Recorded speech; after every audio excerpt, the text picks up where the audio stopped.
Um, okay, cool.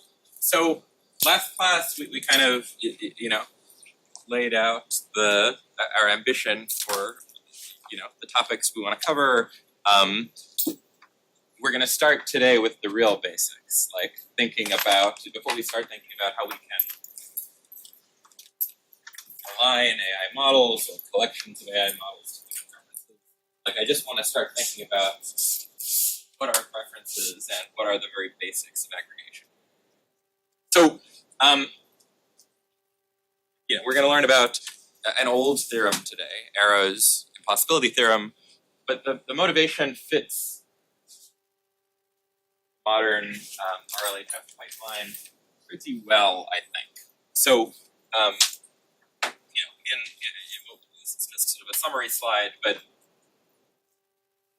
standard reinforcement learning for human feedback pipeline, what's going to happen is we're going to take labels, sort of A/B test kind of labels. I like this one from various human labelers who might very well have different preferences. We're going to try to learn a reward model that can predict those preferences that we're going to use downstream for further training.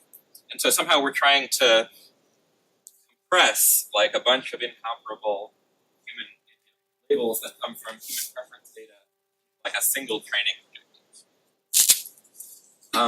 And so, like, what we're gonna think about today, what Arrow's Impossibility theorem is about, like, okay, like, first of all, like, if we're going to try to learn a single set of preferences that is supposed to be representative of many people, like, what are some very basic desiderata that we might want the aggregate pool to satisfy? And like, unfortunately, what we're going to see, like the reason Arrow's theorem is called Arrow's Impossibility theorem, is that there's essentially no way to aggregate preferences even while satisfying these two very basic desiderata. Meaning, there's one way to satisfy these two desiderata, but it is to give up on aggregating preferences and implement what is called a dictatorship, just following one person's preferences and ignoring all of the rest. So that's the plan for today.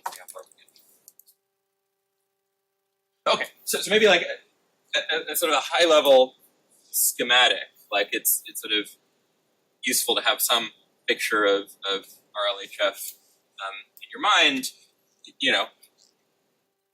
Given a particular prompt X, when we talk about preferences, the objects that we're going to imagine people have preferences over are completions, like the thing the LLM might say in response to your prompt. And to make things simple to think about, we're going to imagine that, like, the prompt is fixed. There's like one prompt, and we're just thinking about what we should do for that one prompt. So people, given the context, people have preferences over what the language model should do. Okay, so there's various things the language model could respond with, and we're going to sample a bunch of them. Language model is stochastic. We can get a bunch of samples, and we're going to present those to human annotators in pairs, and we're going to say, which of these two completions do you like better, A or B? And we're going to gather a bunch of binary comparison data from the labelers. People will go and read these two completions, and they'll say, I like the one on the left better, or I like the one on the right better. At which point, we try to train a reward model that tries to map the prompt, the context, which is, for the purposes of this lecture, fixed, together with the completion to a number. The idea being, bigger numbers are better. And then, downstream of that, something that happens beyond what we're talking about in this lecture, the reward model is used to fine-tune a language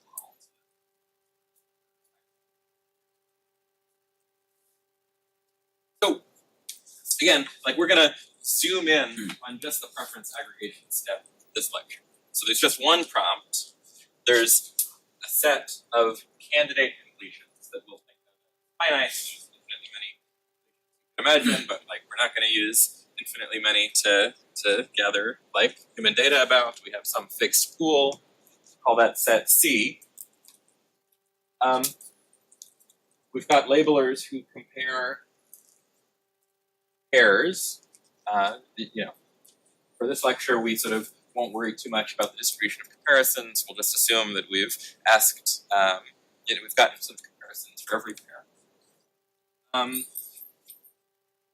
And the goal ultimately is to learn some scalar reward model that assigns a number to each.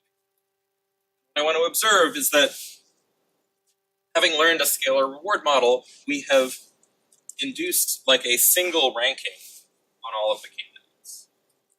Right? Because although the reward model is assigning like numbers to each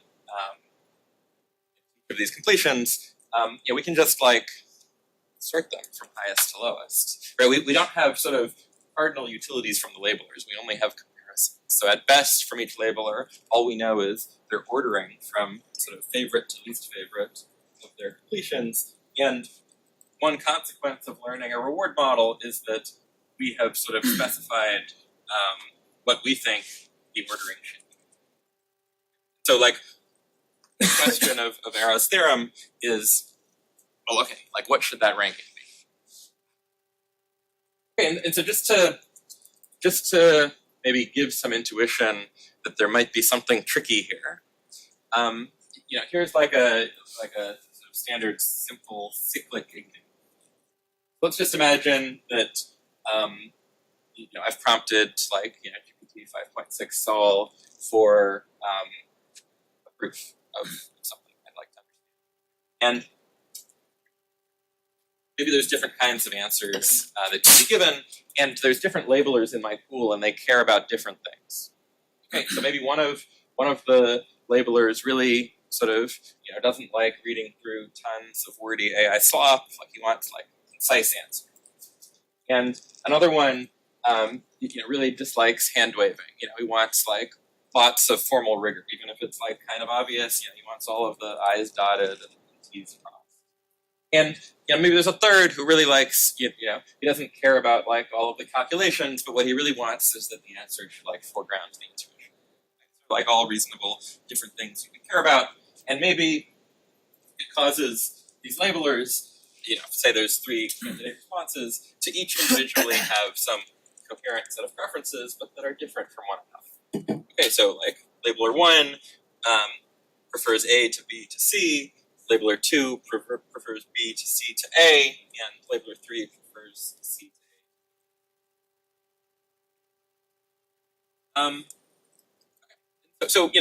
Like everyone has a coherent set of rankings, and let's say that maybe these are the only 3 labelers in my pool, or maybe these are like 3 types of labelers that kind of appear in equal proportion in my labeler.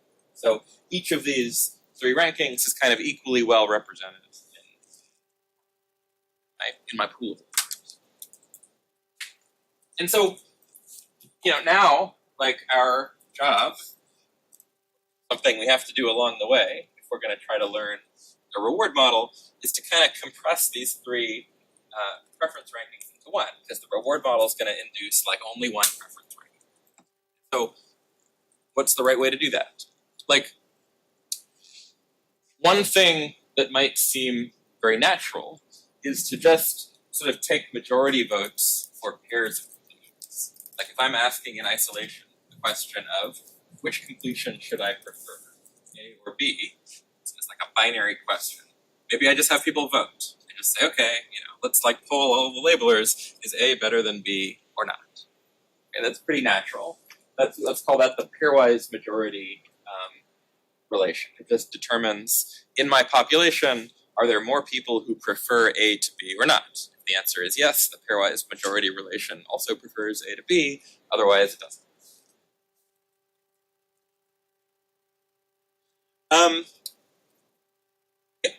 So maybe like the first thing you would think.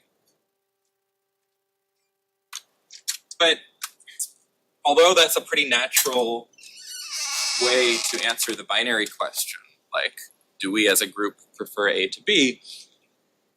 It is not clear that this is going to work to produce like a coherent set of preferences that can be represented as like a transitive ordering, which is, again, implicitly the thing that we must be doing if we're learning a reward model, because a reward model assigns a number to each of the completions. works from highest to lowest. And the problem that sort of arises immediately when you start thinking about examples like this is that, well, like let's see, like should we prefer A to B? Well, yes, because when we vote on which is better, A or B, there's 2 votes for A is better than B. Type 1 prefers A to B. Type 3 prefers A to B. There's only 1 vote for B is better than A. Okay, so majority vote says A is better than B. When we ask, should we prefer B to C? The answer is yes. There's 2 votes for B is better than C. Type 1 votes for B is better than C, as does type 2. Only type 3 votes the other way. And when we ask, should we prefer C to A? The answer is once again yes. There's 2 votes for C is better than A. Types 2 and type 3, there's only 1 vote for A is better than C. Okay, so far so good. But unfortunately, this has produced a cycle. This is not a transitive ordering, because we think A is better than B, we think B is better than C, but we think C is better than A. Okay, so there's no single ordering, and therefore there's no scalar reward model that will represent correctly these pairwise majority preferences. Makes sense? This is just an example. This isn't like the impossibility theorem that we're gonna prove in the lecture, but maybe it's giving you some sense that there's going to be some difficulty in the aggregation. We have these different preferences. Everyone individually, the issue is not that people are irrational. The issue is not that there's any voter here that when we ask them, is A better than B, is B better than C, is C better than A, somehow violates transitivity. Everyone has coherent preferences, but pairwise majority vote does not fit together into a set of coherent preferences. It induces this thing. Makes sense? Yeah. If everyone's rankings were completely randomized, in expectation, should we expect at least 1 cycle? Is it a common occurrence, or? Good question. So you're saying, do we expect cycles from random rankings? I don't know off the top of my head. Good question.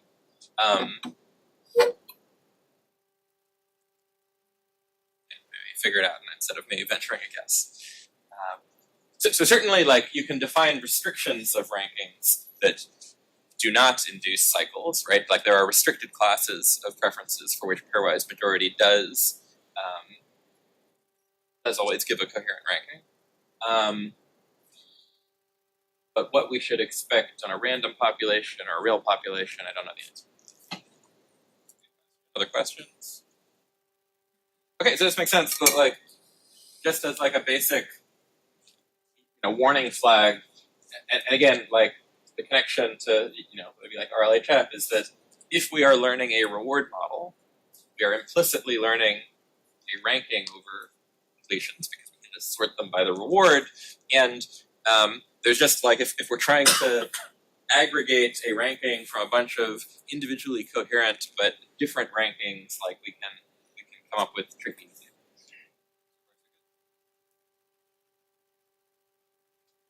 Okay, so because there's a cycle, there's no scalar reward that can represent these pairwise majorities.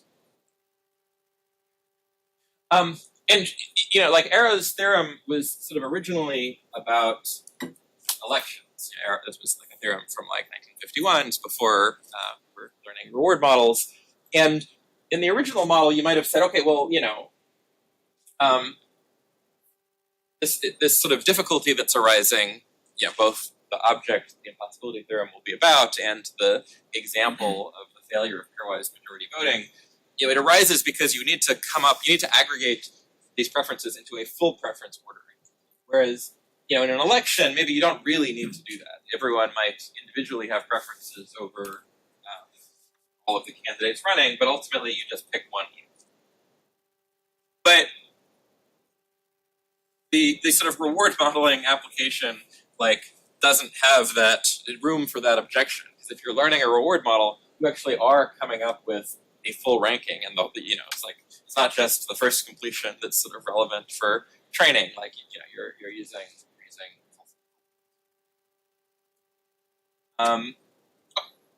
And so the example we've seen, like all it shows is that like if our goal is to rank individual preferences into some good aggregate ranking, we can't use pairwise majority. But maybe there's like some other natural rule we can use, and Arrow's theorem is going to be about characterizing what all such rules must look like subject to hopefully natural axioms. Okay. Good. So let's write down the objects we're talking about. So we're going to have some finite set of alternatives. These are the things that people have preferences over. Think about for a fixed prompt, say these are a set of possible. And we're going to assume that people have strict preference orders on this set of alternatives. We're going to assume the preference ordering is complete. That just means you have preferences, like I can ask you about any pair, A and B, and you will express some preference. A is better than B, or B is better than A. So it's not like you are unable, it's not like I can't ask you about some of them. You have preferences about all of them, every pair. And that your preferences are transitive. So for any individual, if I ask you, is A better than B, and then I ask you, is B better than C, and if the answer was yes to both of those questions, I don't need to ask you, is A better than C? Like your preferences are transitive. That's something we're going to assume. Okay, and let's just give notation for we're going to think about like mappings from collections of preference orderings to one aggregate preference ordering, and so like the domain of these mappings will be sets of preference ordering. So let's just give some notation for that. Let's say that L of C is the set of all preference orderings over these alternatives. You can just identify each one with some permutation over the alternative. So like the input to an aggregation problem is just some collection of n preference orderings. Like we're going to assume there's n people, like n labelers in the population. Each one of them has a full preference ordering over the set of possible completions, but people are different, so each person might potentially have a different preference ordering. And the kind of object that we're going to study, which maybe we'll call a social ranking rule, is just a mapping that takes as input the preferences of, say, n labelers, and outputs a single aggregate preference intended to represent, the collective preferences. Okay, so like this is the kind of object that is induced by a reward model, right? Like we elicit by pairwise comparisons everyone's preference ranking. We train a reward model. Well, sort the completions by the reward, you get another ranking of completions. Okay, so like this is the kind of object we're going to study. It takes as input n preferences from n different people. Each of them are complete transitive preferences, but they might be different from one another, and it outputs just one complete transitive preference intended to somehow represent their aggregate. Make sense? Questions? Okay.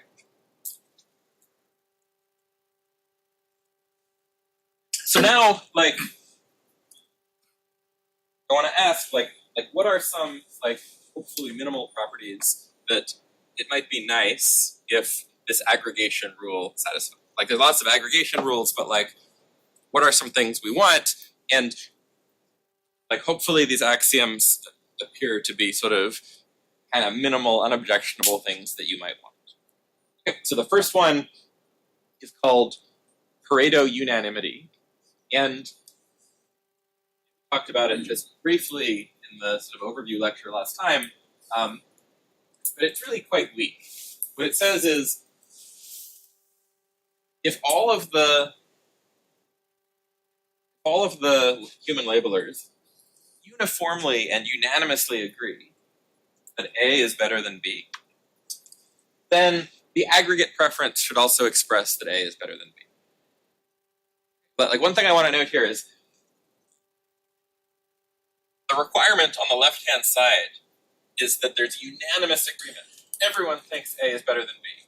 Only then is it requiring that the aggregate rank A better than B. If there's even one disagreement, if n minus 1 people think A is better than B, but there's even one person who disagrees, then this axiom is putting no restriction at all on what the aggregation can do. It can do whatever it wants so long as there's not unanimous agreement that A is better than B.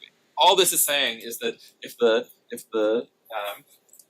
labelers unanimously agree that A is better than B, then like a good aggregation rule should also assert that A is better than B. This axiom makes sense. Like, the intention is that this should be like very reasonable. Like you might imagine asking for something stronger. Like before you saw this sort of cyclic example, maybe you would have, like hoped that you could satisfy like a majority vote rule. Like if the majority of people think A is better than B, then the aggregate should think A is better than B. We already know that's not going to be possible because of the cyclic example. This is for asking for something much, much weaker than that. Yes.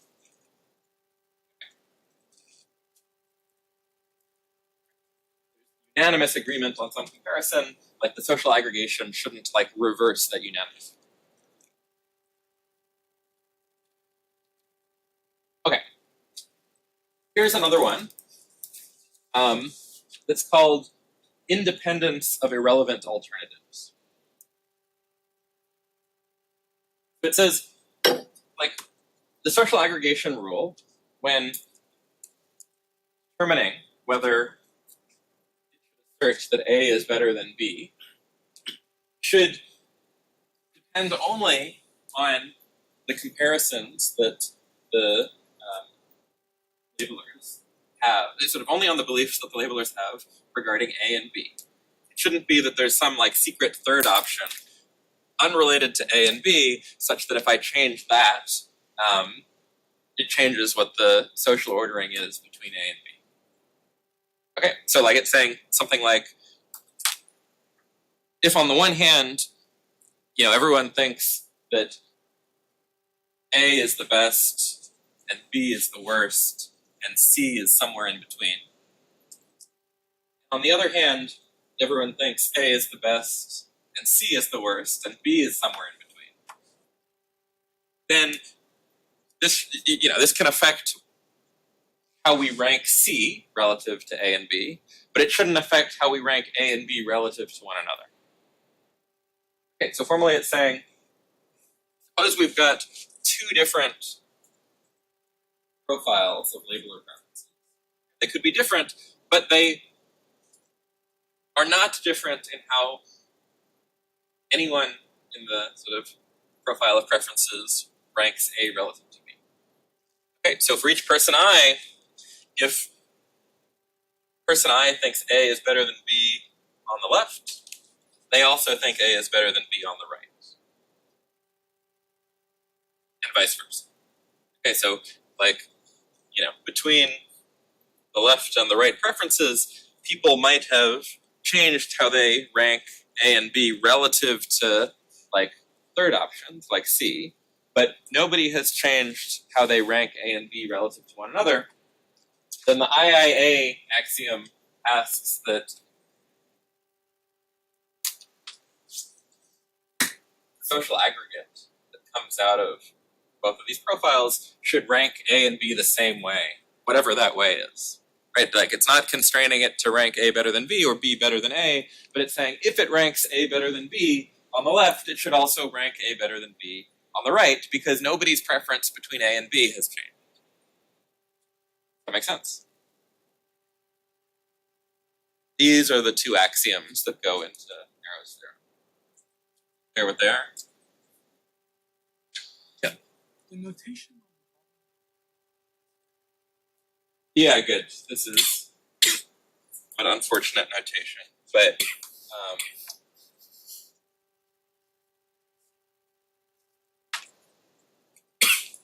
yeah.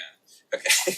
So like the input to the social aggregation rule is a preference profile, which, as you will see, like a somewhat more bolded version of the character for an individual preference profile. And the output is a preference profile. And so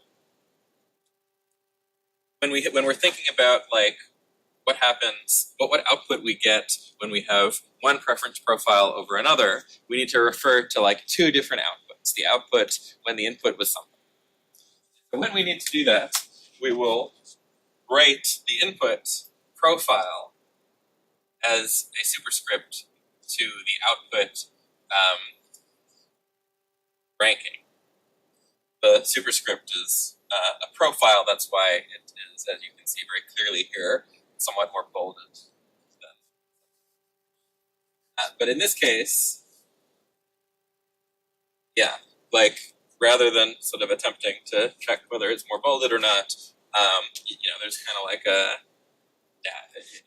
apostrophe, right? So this is the preference profile. This is the sort of aggregate preference profile that comes out of aggregating the preferences on the left, and this is the aggregate preference profile that comes out of aggregating the preferences on the right. Makes sense? Yes. Debating like 2 days before the class started whether I should do this on the board, like the whole class on the board, or make like Beamer slides, and like it was like this kind of notation that made me like especially not want to do it on the board, like against like typeset and LaTeX. So good. Other questions?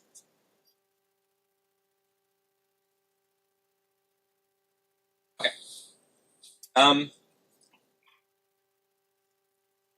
So those are like the two axioms that go into Arrow's theorem.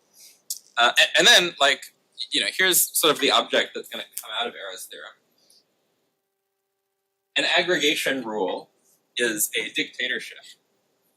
If there's some particular voter D, like Daryl, like a particular guy, such that no matter what profile of preferences for the n labelers that we plug into the aggregation rule, the thing that we output is always just Daryl's preferences.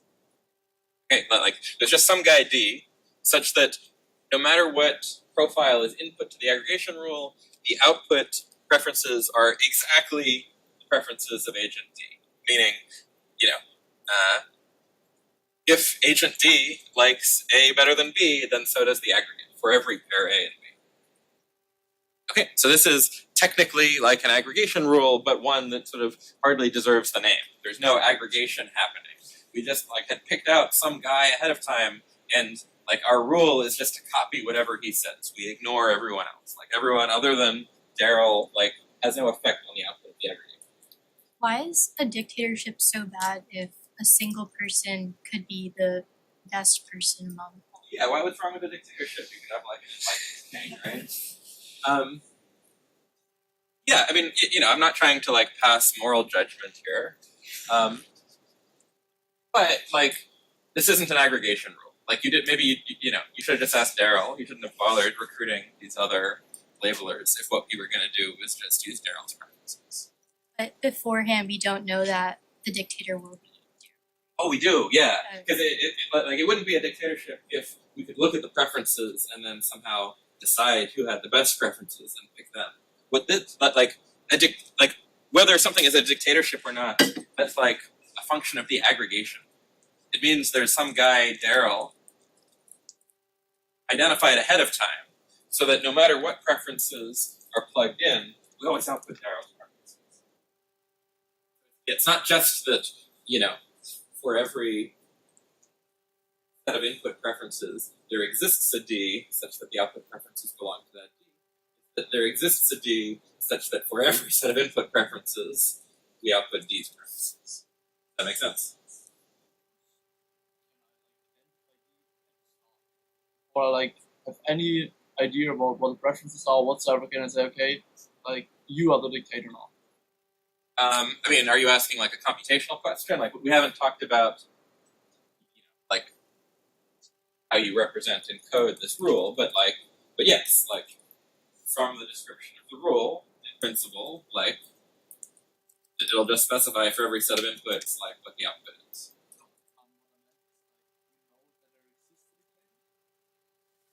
Completely point out dictator.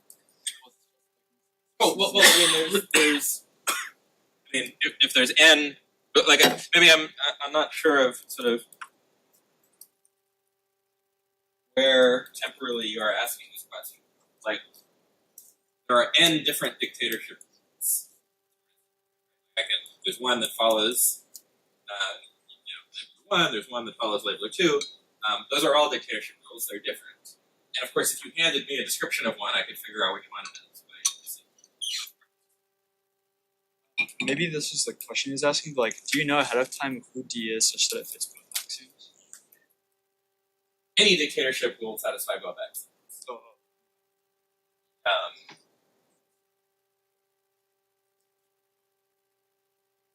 Okay, these are all good questions. is this saying Yes. Some function that just like ignores all of the n-1 arguments other than argument D. And moreover, like it does a very specific thing with argument D. It just copies it. Okay, good.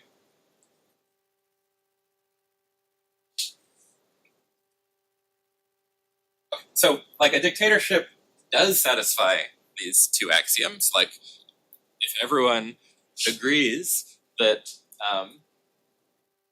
A is better than B,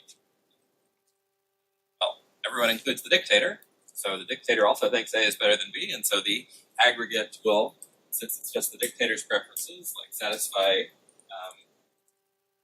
Pareto condition that it rank A better than B. Similarly, if we change everyone's preferences potentially relative, for some third option C, but we don't change anyone's preferences of A relative to B, well, the dictator is one of everyone. Like we haven't changed his preferences either, so the output also hasn't changed what ranks A and B. Dictatorship is great as evaluated according to these like two axioms. Like the only thing you might object to it is that like it's not really aggregating preferences, but it does satisfy the two axioms. Okay. And so, but like you might like there's plenty of aggregation rules you could think of. So you might start trying to like think about more clever ones. Maybe we could find like more clever ones that and satisfy our two reasonable axioms. So one that has a name and sort of, as we'll see, this is kind of the one that just foreshadowing a bit, right? We sort of said, look, the standard RLHF pipeline that first fits a reward model, right? A reward model in particular induces some ranking over the completions. Like it's gonna choose some, it's gonna implement some social aggregation rule. And it turns out, we'll see in a few lectures, it aggregates, it implements sort of a natural social aggregation rule, one that is natural enough that it, has a name in the classical social choice literature called the Borda count. Okay, so here's like an example of something in the design space for how you might try to come up with like a social aggregation rule. Suppose if I rank, my M alternatives and each person ranks them from best to worst, okay, first, second, third, fourth, M. Let's say that everyone gives some number of points to each alternative, sort of in proportion to how highly ranked they are. So I'll give my first choice completion M minus 1 points. I'll give my second choice completion M minus 2 points. I'll give my third choice 3 points. My last choice completion will get 0 points. And everyone does this as well. Everyone does this. Okay, the Borda count is just going to sum up these points as assigned by each of the n labelers. Okay, so like ranking something first is akin to like assigning it m minus one points. Okay, so now just assigning like some number of points to each thing. We could just sum them up, and that gives us some ranking. We just sort by that ranking. We have an arbitrary rule for breaking time. equivalent way to describe this method of ranking, which will sort of be used later in the class, and you can sort of, think about why these are equivalent, is that I could imagine the following experiment. I'm going to draw like one of the labelers from my population uniformly at random. And I've got a particular alternative in mind. I'm trying to assign it its score. And then I'll draw another alternative, like a challenger, from the m-1 other alternatives, uniformly at random. And I'll ask, did the random labeler I choose prefer A to the randomly chosen challenger B or not? Okay, every alternative will have some probability of sort of winning this random challenge. And an alternative way of describing word account is I'm just going to rank the alternatives by their probability of winning this random thing. Okay, so this is, some aggregation. Not necessarily a good one, but this is just some way to take individual ordered preferences and come up with, some global ranking. We'll see eventually that this is what like standard reward model is. Question. What vote would inform me? Yes, so like the voters, those are like the labelers, those are the people who have preferences. So we're gonna draw so we're assigning like the score to like some completion A. How are we gonna figure out that score? My opponent here would mean Like another completion. Like we're figuring out, should A be better than B or not? We're gonna see if A's Borda score is bigger than B. How am I gonna compute A's Borda score? Well, I'll pick a random labeler. I'll pick a random other alternative, and I'll ask, does the random labeler prefer A to this other alternative I drew or not? Some probability over the randomness of that experiment that the answer is yes. And the Borda count is going to rank alternatives in order of this probability. Does that make sense? yes. Good. Questions? Okay. So, I'm not claiming this is like a good one, but it's some way you could like aggregate preferences, and in fact, it's like what standard RLA pipeline is going to turn out to do. But let's just think about it for a second. Like, does it satisfy like our axioms? Okay, no. It's the Borda count is going to turn out to violate the IIA axiom, the independence of irrelevant alternatives. And just here's like a simple example demonstrating that. Say we've got two preference profiles. Here's the first one. We've got 4 voters. This is how they rank alternatives. And we can figure out like what the Borda count is for each of them. Let's use our sort of first definition where we assign m-1 point 1 completion, m-2 to the rank 2, etc. So like what's the Borda count for A? Well, first 2 voters rank it first, so that they each give it 2 points, 2, 4. The next 2 voters rank it second, so they get 1 point for the second voter. 5, 6. So the Borda count for A is 6. What about the Borda count for B? Well, first 2 voters rank it last, so it doesn't get any points from them. But the second 2 voters rank it first, so it gets 2 4 points. So the Borda count for B is 4. And what about C? Well, the first 2 voters rank C second, so they get C gets 1 point for each of them, 1, 2. But it gets no further points because the remaining 2 voters rank last, so the Borda count for C is 2.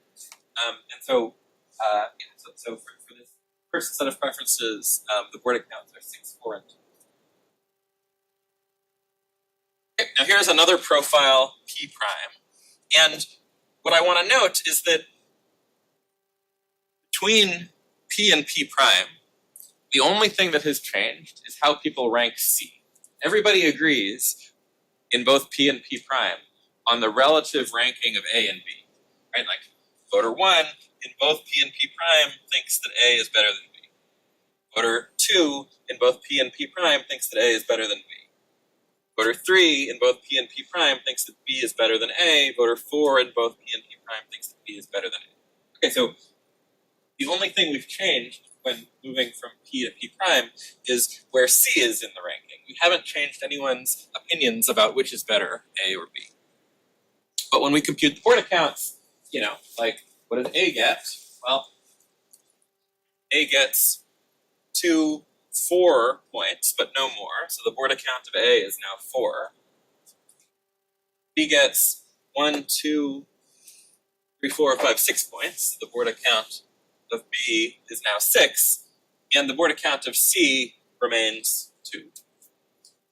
So, even though, in the final ranking, like in our aggregate ranking, in P, we rank A first and then B. But in the alternative ranking, we rank B first and then A, even though nobody's relative preferences for A and B have changed. So the board account violates independence of Three alternatives for us to. that's right. So Arrow's theorem, which we'll see in a moment, is going to start binding as soon as there's 3 others.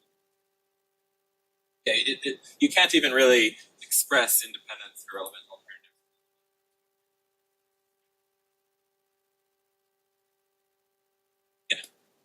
I guess sorry, just to confirm, so the board account is taking these like pairwise comparisons the user gave and then assigning a number. Like it's not that the user assigned. That's right. Yeah, the number is just like sort of some made up thing internal to the aggregation rule. The user is only giving pairwise comparisons A and B. Like I like A better than B or vice versa. By the way, that's exactly the same thing that's happening in reward modeling. Like the reward model is assigning a number to each completion. The users never express numbers; they just express, what's better, A and B, right? So not an accident. Like we'll see in a few lectures that the standard RLHF pipeline just kind of implements, the board account. But yeah, these numbers don't have like a lot of they don't have like direct meaning. They're not like the user's utility. Because if they did, then this would like make sense. That's right. Yeah. So we'll think in a few lectures. But like so far, we're not like we haven't even like said what it would mean for users to have utilities. The way we're modeling the labelers is just that their preferences are orderings. But of course, right, like you might like A a lot better than B, or you might like A only a little bit better than B. Those things matter. We'll see in a few lectures what we need to assume about user preferences in order to be able to like coherently speak about users having utilities. But at this point, there's no utilities. It's just orders, and like even once we start talking about utilities, like these are not going to be the utilities. These are numbers that sort of exist just to like define the board account. Yeah. So I just want to clarify my understanding really quick. So P and PTIC are profiles that are part of the set LC to the N, or is it just LC? LC to the N, here Okay. N being 4. Good. Yeah. So some action, like you can see that it does, but like is there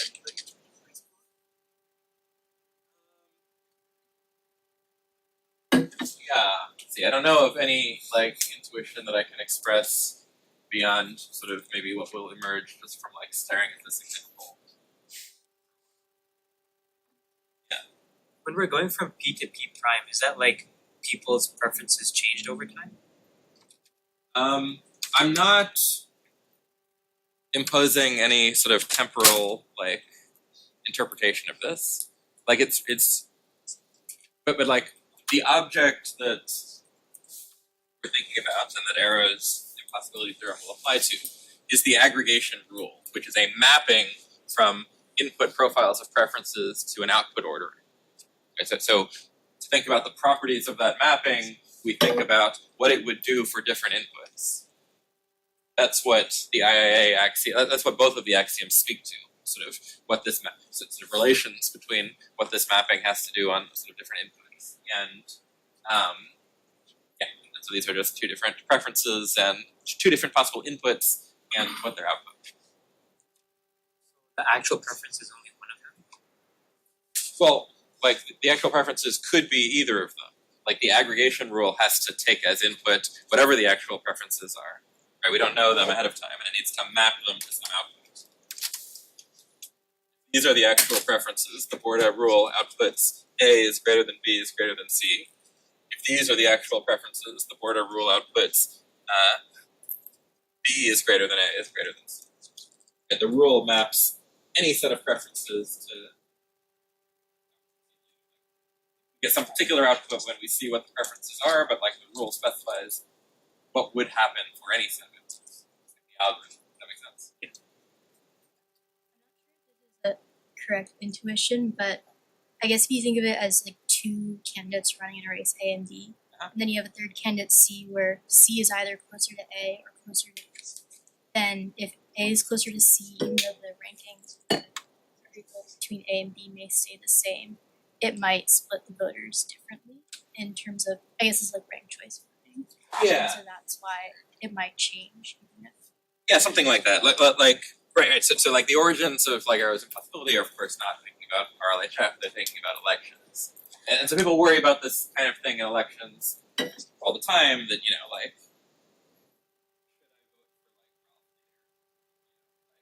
maybe like I like him better than the other candidates, but like strategically I think it's, and maybe it'll like cause my third preferred candidate to win instead of my second. And that's a real problem for sort of just sort of this sort of majority vote kind of electoral process. But kind of like what Arrow's theorem is going to say is, like, there's all sorts of proposals. Okay, maybe I'll do ranked choice voting, instant runoff voting, things that have the form of eliciting a whole preference ranking rather than just a top choice. Arrow's impossibility theorem is kind of going to say there's no perfect solution to this. Like, it's not like ranked choice voting is going to get rid of the problem of independence and irrelevant alternatives. I'm just thinking about why independence of irrelevant alternatives is like such a desirable property. Because I think it's like everyone except one thinks C is like the worst candidate, or B is the worst candidate. It should obviously matter that they think he's the worst instead of he's the second. If they prefer A over it, if I want to do like a social aggregate rule, right? Yeah, I mean, it is a reasonable thing to do to say, look, we're going to see, and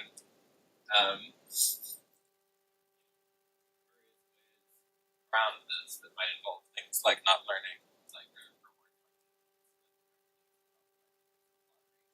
but it's a totally legitimate thing to say, okay, like, I don't really care about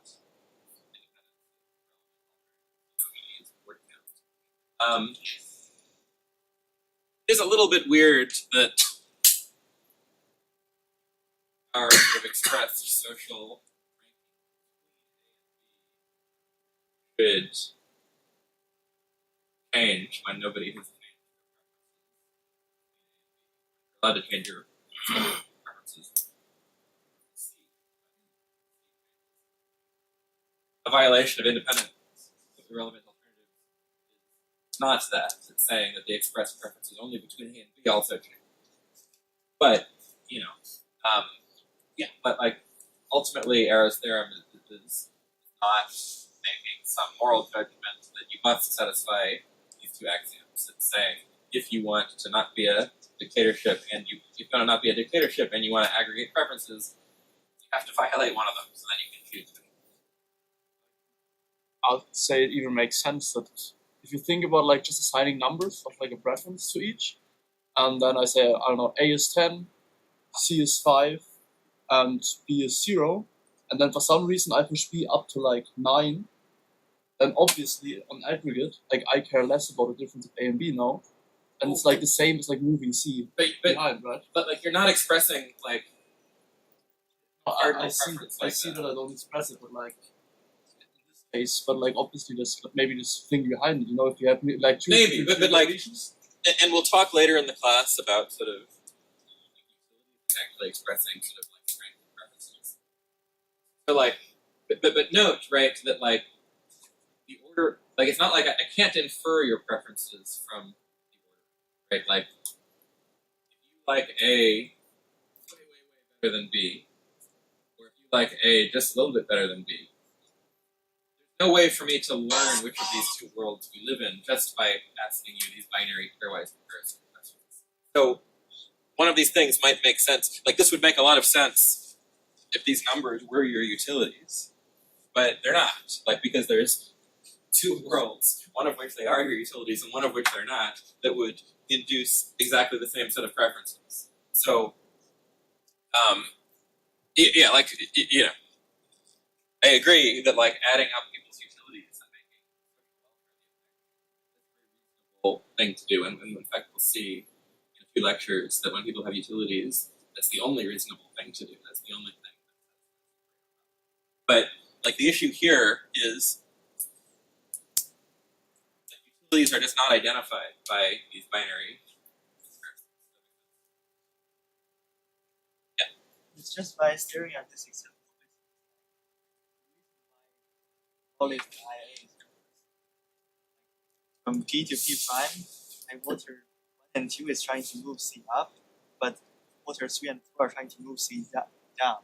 So that it's kind of like intertwining between A and B. So if we instead like we restrict that we can only like, but we cannot have like C intertwining between A and B. We can only have it. Have 4 like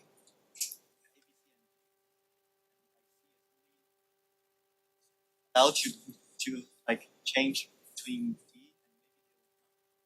That's right. Yeah, you can structure the preferences. You can say, look, people aren't allowed to have arbitrary preferences. They can only have preferences that satisfy some structure. And if you restrict the preferences enough, you can circumvent the impossibility. Also, if I was thinking like a variant, scores where you do. So like for example, there's something called single peaked preferences, where we sort of imagine the candidates are like ordered in space along the line. And everyone has some favorite candidate, and then your ranking of all of the others is just proportional to how far they are on the line from your favorite one. In single peaked, if everyone has single peaked preferences, I can just take the pairwise majority vote, like this thing that seems to lead to a cycle at the beginning, and that'll actually give a consistent ranking that satisfies all of these axioms. So like one way around the impossibility we're going to see is to just make assumptions about the world. People don't have arbitrary preferences. Okay. All right. So yeah, like the dictatorship, satisfies everything we want except it's a dictatorship. Pairwise majority voting like fails to output like an ordering cycles. The board account fails independence of irrelevant alternatives. And so like the question is, can we like maybe we just haven't thought of the right voting rule, maybe we can be like sufficiently clever and find something other than a dictatorship that has check marks across the board. And what Era's theorem says is we cannot. Okay, so here's Era's theorem. First of all, it says, suppose there's at least 3 candidates. You need at least 3 candidates for independence of irrelevant alternatives to even make sense. Then, every voting rule is like an algorithm that maps a set of preferences to a single rank order preference that satisfies both axioms, Pareto unanimity and independence of irrelevant alternatives, must be a dictatorship. The only way to satisfy the 2 axioms is to be a dictatorship. That's Era's theorem. Okay, we'll prove it or get as far through the proof as we can in the remaining time, but are there questions about the statement of the theorem? To aggregate preferences satisfying these 2 axioms is to be a dictatorship. Yeah. N needs to C needs to be at least 3. Oh, but N can be. N could be 2.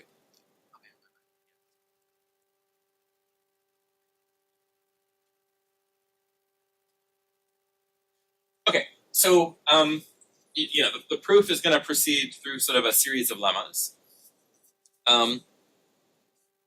We're sort of going to design like artificial scenarios in which we can identify like potential essentially one pivotal voter.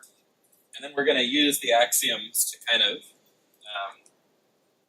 lift the fact that in these constructed scenarios, this voter is kind of pivotal to like lift that to the fact that they must be pivotal in like all profiles. Right? This will like sort of constructively identify who the dictator is given a rule that satisfies these properties. So first, we're going to sort of show kind of like a technical lemma that says, suppose everyone has an extreme view of B, meaning everyone thinks B is either the very best or the very worst. Then, if our aggregation rule satisfies our axioms, the social aggregation must also put B at an extreme, either the very best or the very worst. And from that, we're going to kind of construct profiles in which people take turns kind of like moving their preference of B from the very best to the very worst. And we're going to note that kind of what would be called like a hybrid argument in cryptography, that there must be in this sequence like one change in which someone's vote pivotally changes the social ranking of B from the very worst to the very best. Okay, so this was some like voter who is like pivotal at this sort of artificially constructed like pair of profiles. And then we're going to use the axioms to kind of lift the pivotalness of this voter at this artificially constructed pair of profiles to like any profile and show that this voter we identified through this hybrid argument actually has to be a dictator. Okay, so that's like the high level overview. And so here's like the initial like structural lemma. So suppose it's the case that every single voter ranks B either at the very top or at the very bottom. Okay, they could do either one. What we're presuming they're not doing is they're not ranking it somewhere like in the middle. Okay, everyone has an extreme view of B. Very best candidate or very worst candidate. Then the claim is that the aggregation rule, if it satisfies our axioms, must also have an extreme view of this candidate. They must also be either at the very top of the ranking or at the very bottom.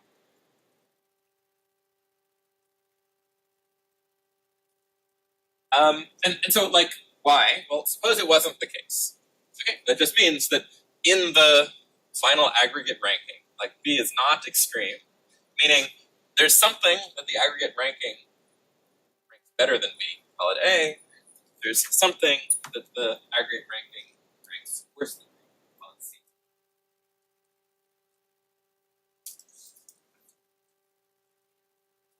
And so we're now going to like perform some surgery on the profile so that we haven't changed any of the comparisons about B, but like we're going to arrange it so that everyone likes C better than A.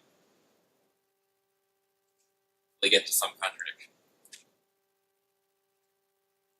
So remember, like the reason we're going to be able to do this, the reason we're going to be able to arrange that everyone likes C better than A without changing how anyone ranks B, is because we've assumed that B is an extreme for everyone's preferences, either at the very top or at the very bottom.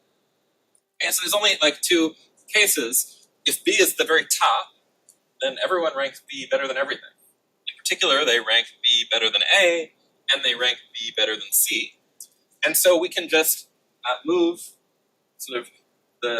we can move C in everybody's ranking so that C is preferred to A without changing how anyone ranks anything relative to B. B is still at the very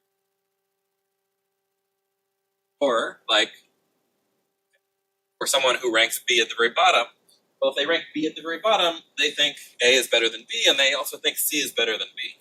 And similarly, we can just move C in their ranking so that they prefer it to A, and having done that, that hasn't changed how anyone ranks anything relative to B. They still think B is better. If B was somewhere in the middle, we might not be able to do this without changing people's relative preferences. Because it's an extreme.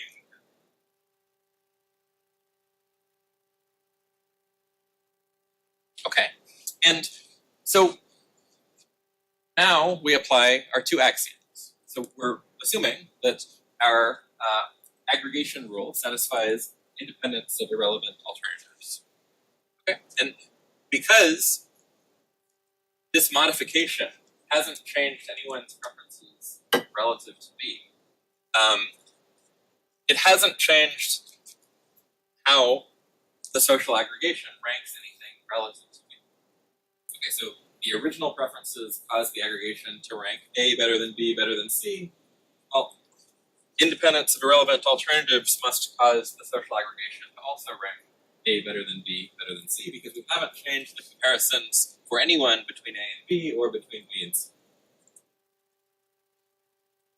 On the other hand, everyone now unanimously agrees that C is better than A. Modified ranking.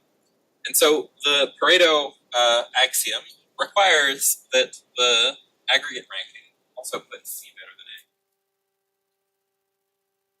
than A. And these are transitive rankings, so that would require that A is better than C.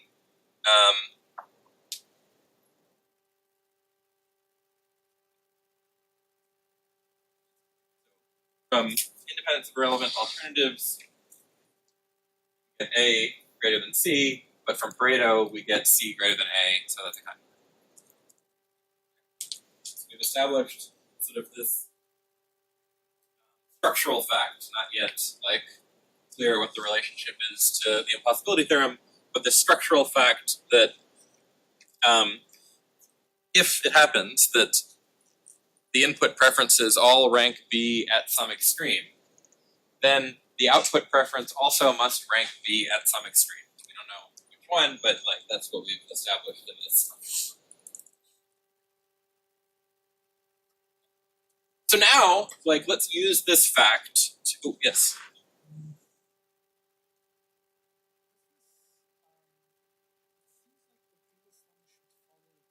From unanimity, like a simple counterexample. Why would it follow from unanimity? So it's not that everyone's ranking B at the top or everyone's ranking B at the bottom. People can disagree about whether B is at the top or the bottom. It's just that it's one or the other. Yes, but then Oh, I see. Sorry. Yeah, so it's not if everyone ranked them at the top, then yes. Okay.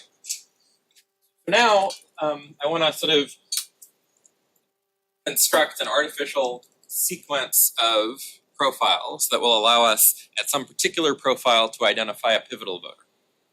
Okay, so let's fix every voter's ranking of everyone other than B. And now I'm going to construct a sequence of related profiles that differs only in how people rank B. Fix everyone else's rankings of all of the other candidates. I don't care what that looks like. But we haven't yet decided how they rank B. And now I'm going to construct a sequence of n+1 profiles. At K will range from 0 to n.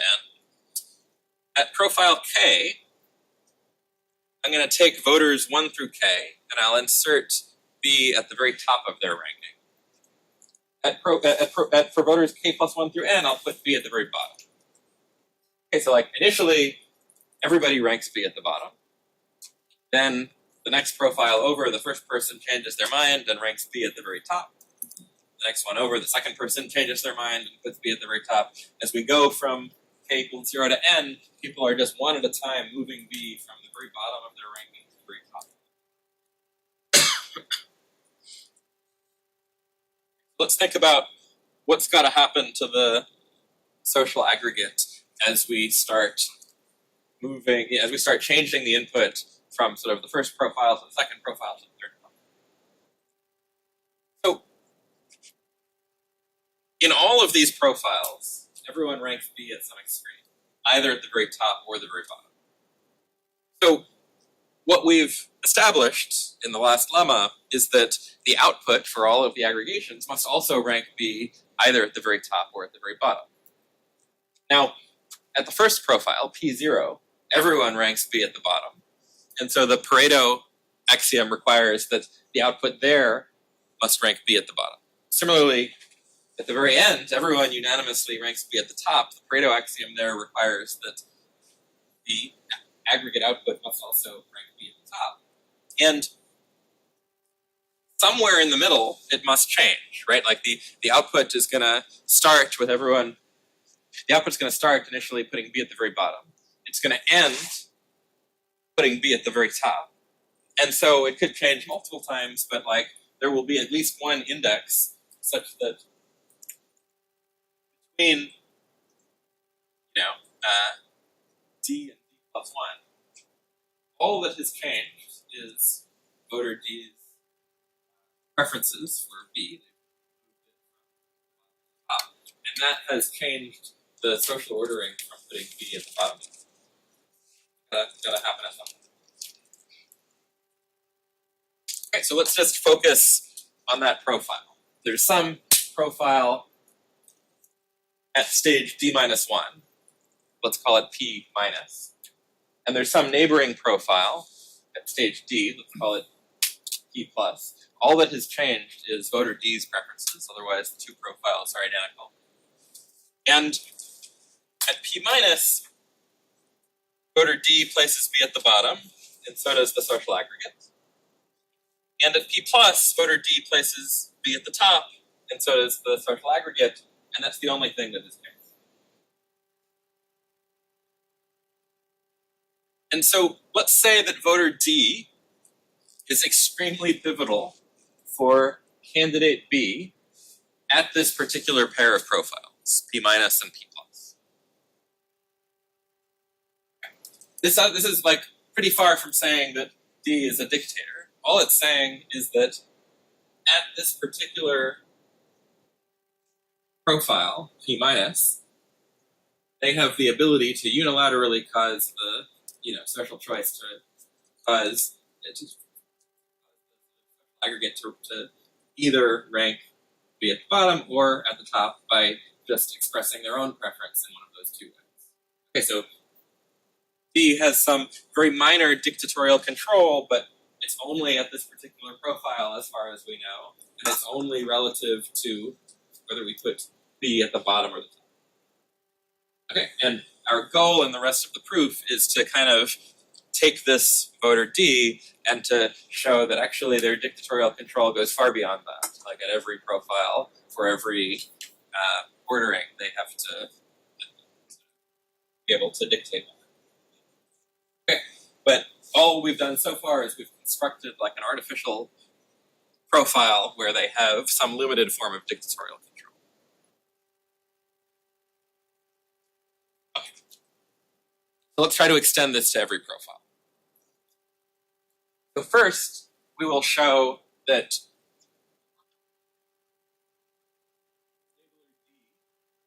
has dictatorial control at every profile for every comparison that does not involve B itself.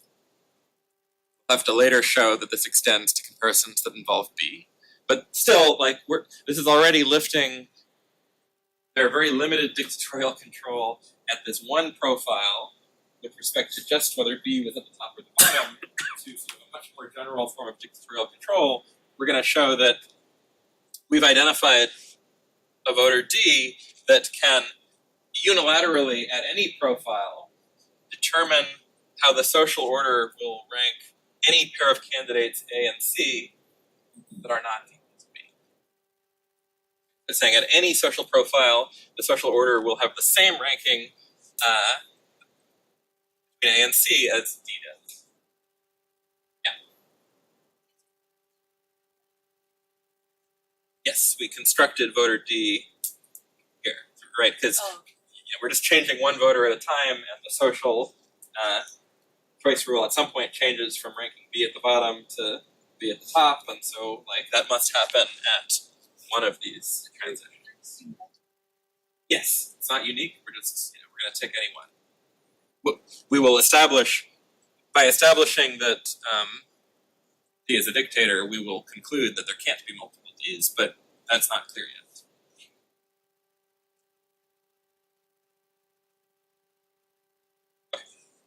So the next thing to show is to try to we've identified through this hybrid argument that there's some artificial profile for which D has limited dictatorial control. At this one profile, they can dictate whether B is at the bottom or the top. Now we're going to lift that to say at any profile, they can actually dictate all comparisons except possibly those that depend on B.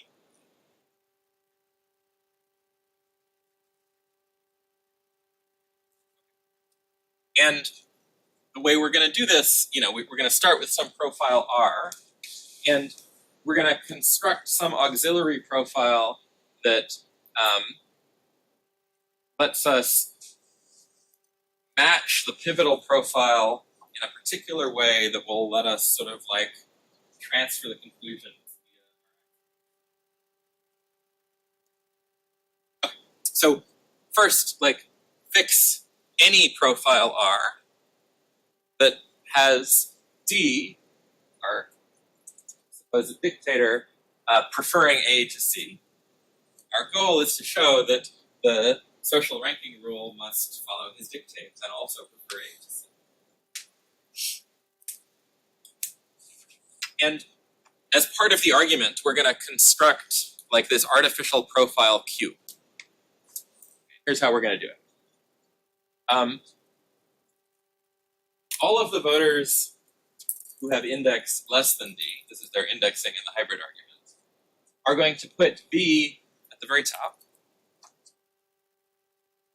Voter D himself will rank B in between A and C.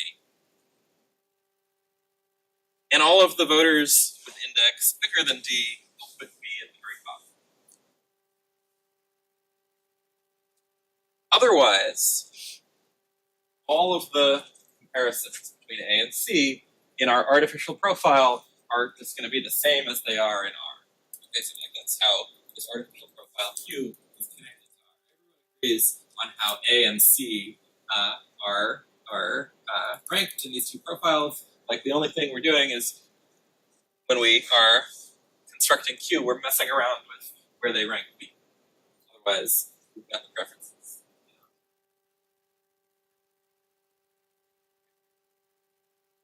So,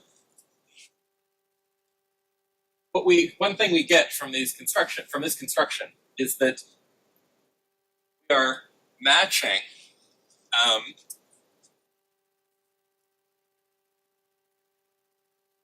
profiles we constructed in this hybrid argument in one particular way. So remember in the hybrid argument, there were two profiles, P minus and P plus. P minus was the one before B changed his preference. That one caused the social order to rank B at the very bottom. Plus was the one that resulted after B changed his preference to rank B at the very top. That caused the social order to rank B at the very top. Now, at Q, this thing we've constructed, all of the comparisons amongst all of the voters, we look at how they rank A versus B, are exactly the same as they were in P minus. Because for everyone prior to D, they put B at the very top. And for everyone greater than D, they put B at the very bottom. And voter D put B between A and C. So it was at the bottom relative to A.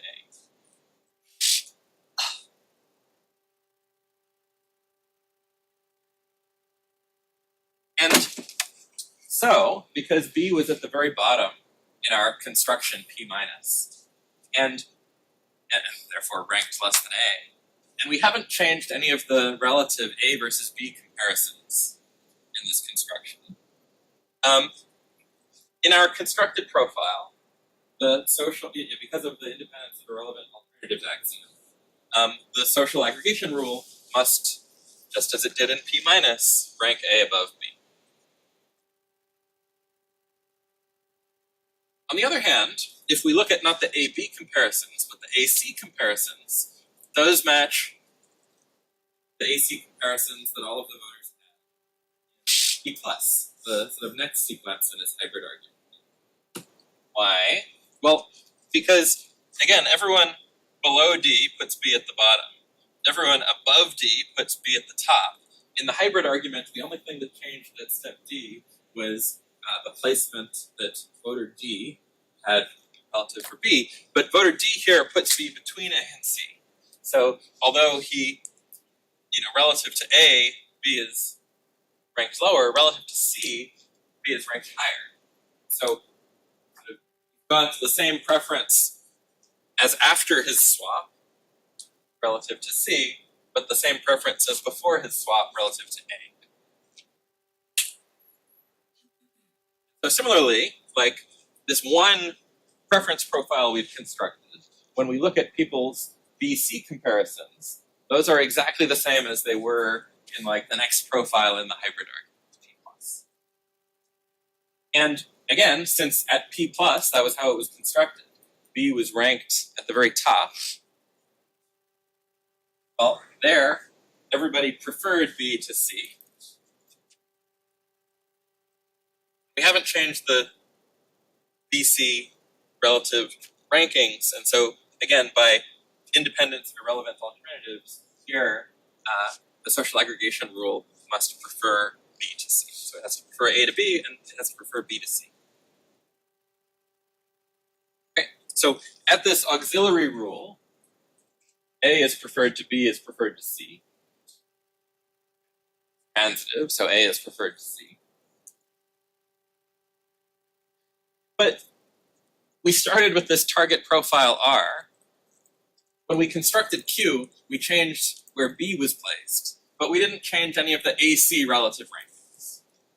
So again, by another application of independence of irrelevant alternatives, it's got to be that in our target, in our actual input R, the aggregation rule also prefers A to C. So we've used the IIA axiom again to lift this comparison sort of one profile further now to our target profile R. Okay. And so we showed that in any profile R for which our nominal dictator prefers A to C, the aggregate rule has to also prefer A to C. Okay, so in fact, this dictator has earned a good deal of that title. We've shown that they can dictate pairwise comparisons between, at any profile, between any pair, except possibly pairs involving B. So, like, before we can crown our dictator a real dictator, there's like one more hole we need to patch. We still need to show that our nominal dictator D can actually dictate comparisons that involve B. Okay, if we can sort of patch this one loophole, then we'll have proven Arrow's theorem. That's what the last lemma does. It says, look, same thing is true for comparisons involving B. Okay, it says that every profile, for anything you might compare to B, dictator prefers A to B, then so does the social aggregation.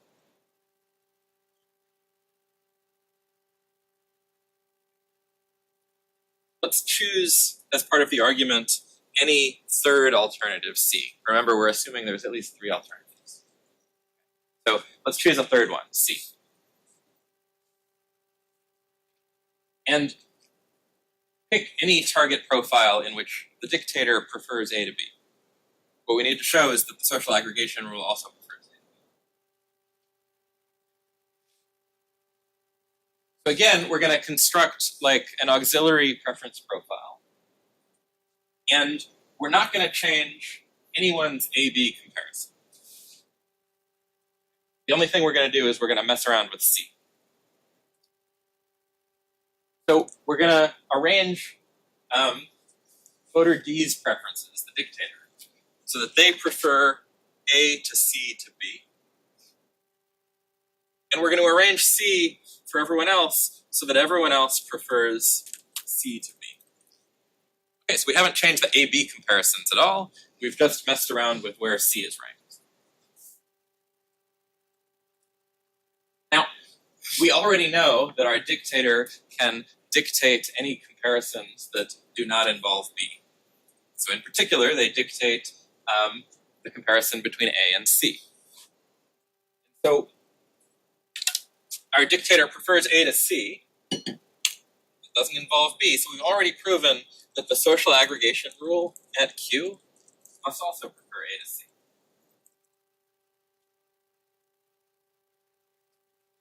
And everyone prefers C to B. We've constructed the preferences for C so that that's true. So the Pareto axiom means that the aggregate must also prefer C to B. And preferences are transitive, so in this artificially constructed profile, the aggregate must prefer A to B. So in this artificially constructed profile, D was a dictator. But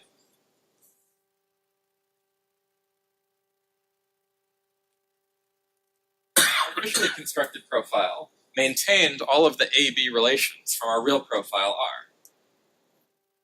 So if our aggregation rule satisfies independence of irrelevant alternatives, we haven't changed anyone's A-B comparison in the input, we also shouldn't change it in the output. That means that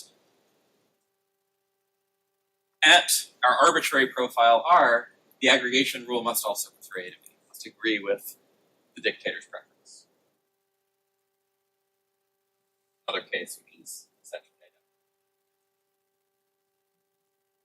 We proved Arrow's theorem.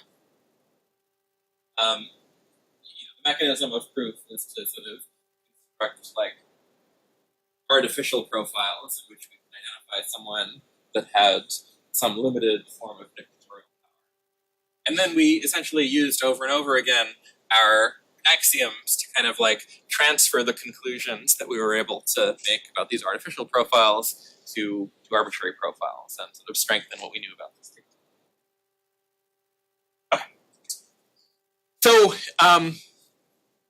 So Arrow's impossibility theorem. Like if the thing that we're trying to do is we're trying to elicit just like binary, like pairwise preferences for people who like A better than B, get human annotations about language model completions. There are just some sort of fundamental barriers that we should know about in Arrow's theorem.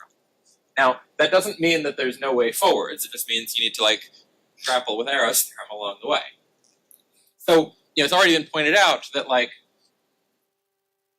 proving Arrow's theorem, we had to, manipulate preference profiles as part of the argument in ways that maybe you think are unnatural. Like we have to have populations where a lot of people can think B is the very best and a lot of people can think B is the very worst. You might think, okay, maybe preferences among people we care about don't behave like that. Maybe generally everybody agrees that GPT 5.6 completions are better than 3 completions, and we're not going to get this kind of polarizing preferences that needed to be constructed in the proof.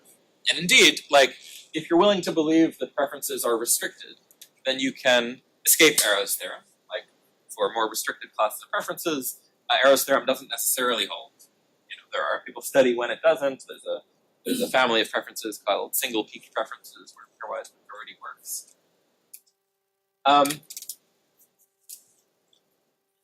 You could just say, okay, I'm going to. Of course, you can say, I don't care about some of the axioms. I'm just going to use board account, so I don't care that it violates independence.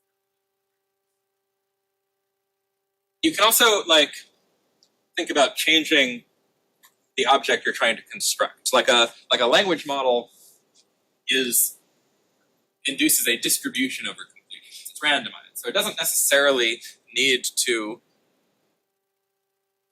construct a total ordering over the completions.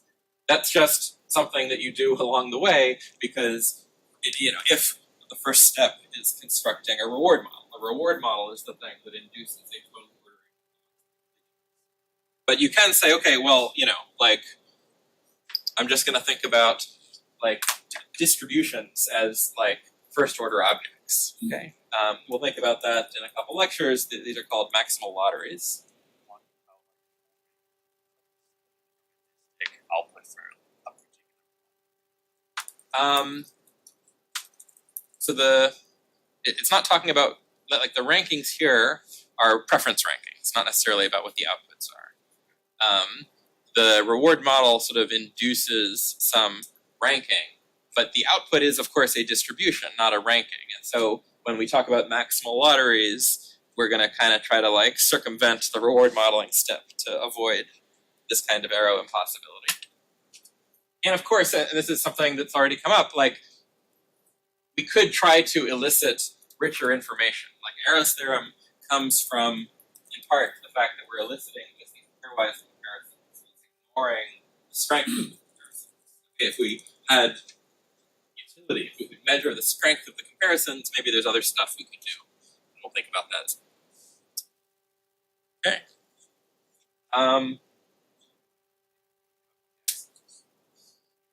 Right. Like I do think that like the Pareto axiom is pretty good. If you're going to give up on an axiom, you probably want to give up on independence of irrelevant alternatives. That one is like less obviously good.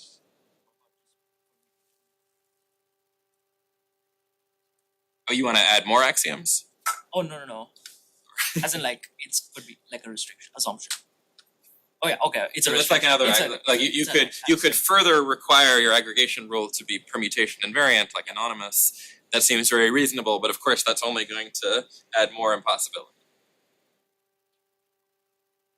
All right. Any parting questions? See you guys next week.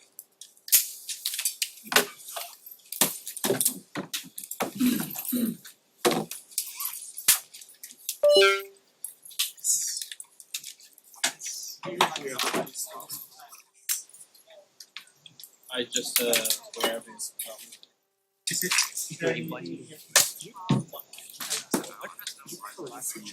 You're doing I know this was your plan. wasn't So great.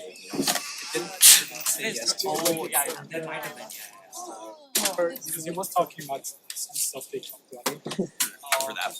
I just You mean like the like I figured that first semester like yeah, you don't necessarily need to like read all of those. Those are just sort of papers and cases what we're talking about and are maybe useful when you're trying to come up with project topics. But it's not like you need what to is the read all of it. So I'm also posting the lecture notes online, usually a little bit in advance of the lecture. So Like LM. so more useful. I did not go to it, but I see. I Slides. need to put Um, Monday, Papers Wednesday. are there. Monday, Wednesday, 10 a.m. oh like theory behind LLM? Yeah. Is that Michael's? I did not go yet.